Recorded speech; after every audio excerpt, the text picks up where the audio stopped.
Okay, now I'm going to show how to publish an application for either Windows or WPF application.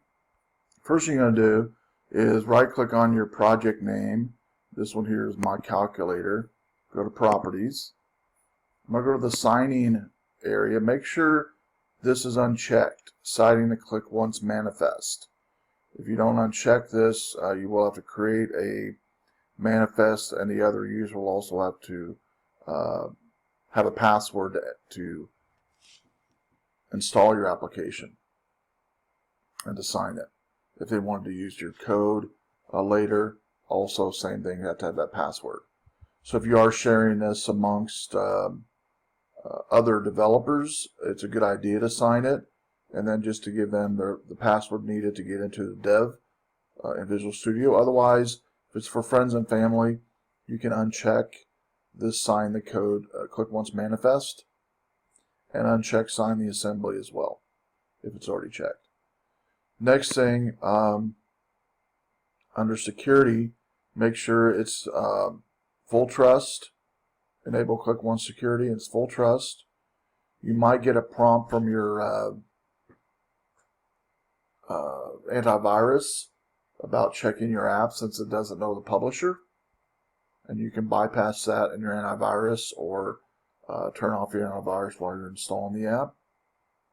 A lot of antiviruses will give you the option to abort while it's scanning. It's more than likely not going to find anything, but you can let it run.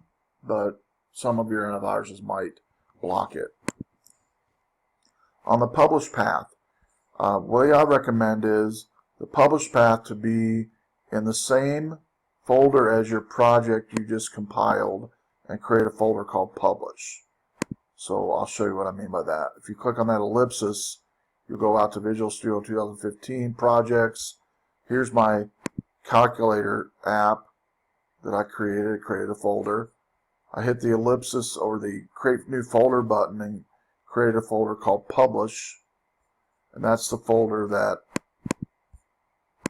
I'm having the application be created to, the setup application be created to. Install folder left blank because it's the same as above. It is not available online, so this should be the one checked. The application is available offline as well as from the start menu. You will see a start menu. For published version, I always start out with 100 and then generally 1. This one I've done a couple times, so it's a 2. So you can do 100. Whatever this one is, just leave it as it is. It'll automatically increment the revision for you, so you don't need to mess with any of this actually right now. So yours will more than likely be a 1001, I'm guessing, or 1000. For the application files, let's look at that. It should have in there your executable, config, and manifest, and these are all three required. Prerequisites. It's going to look for the prerequisites for the .NET framework by default. Leave that alone. If it doesn't have it on the machine it's installing to, it'll download it from the Microsoft website for them before it lets them install it. On the updates, this should be unchecked and unchecked. This is for if it's an internal app, which I've created many for business applications. It'll look at a certain location on a network or a web server for updates. This one, we're not going to do that, but this is where it would happen. If this was installed on a network drive or something, it would look for every time the user launched the app if there's a new update. If there is, it would prompt to install. We're not going to use that though on this one. Options. Here's where we're going to enter in some information about yourself. This will be a company that created the app, and you're going to be the fictitious company here today. And for description, I would just use your last name, space apps. Suite name, your last name, space apps. And then the product name, mine was my calculator, so I'm going to call it my calculator. You don't need to have anything to support URL or error URL, either one. For deployment, nothing there needs to be changed. Again, this is only if you're publishing via a web page on a web server or a network web server or a network on path directory.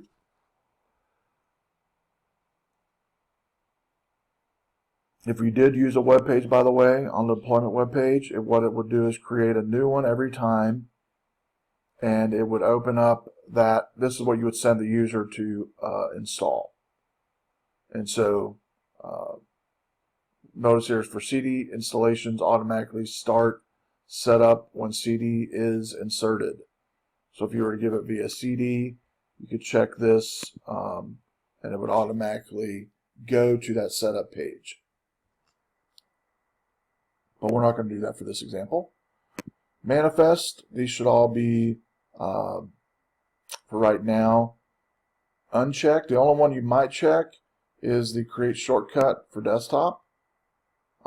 If some computers might have this blocked where you can't do that, but you can check it just to see if it would work for some users. And again, that would just put a shortcut of your app on their desktop. File associations you can leave blank and click OK. Once we've done all that, we're now ready to click the Publish Now. As soon as the Publish Now completes, if we've done everything that I just asked you to do, it should come up with a folder like this. The one that the user is going to click on is this one, and I'll show you what it looks like. I'll go ahead and double click on it. And notice my antivirus is scanning to see if there's anything going on. I'm going to go ahead and abort it. It's already finished installing.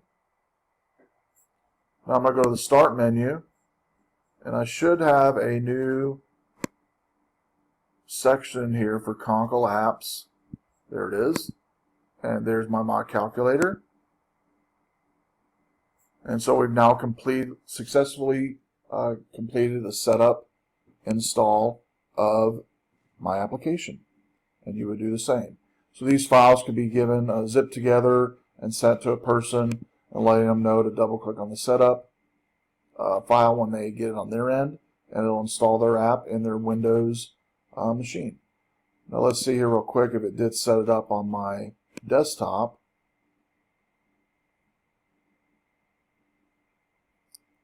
Sort by name.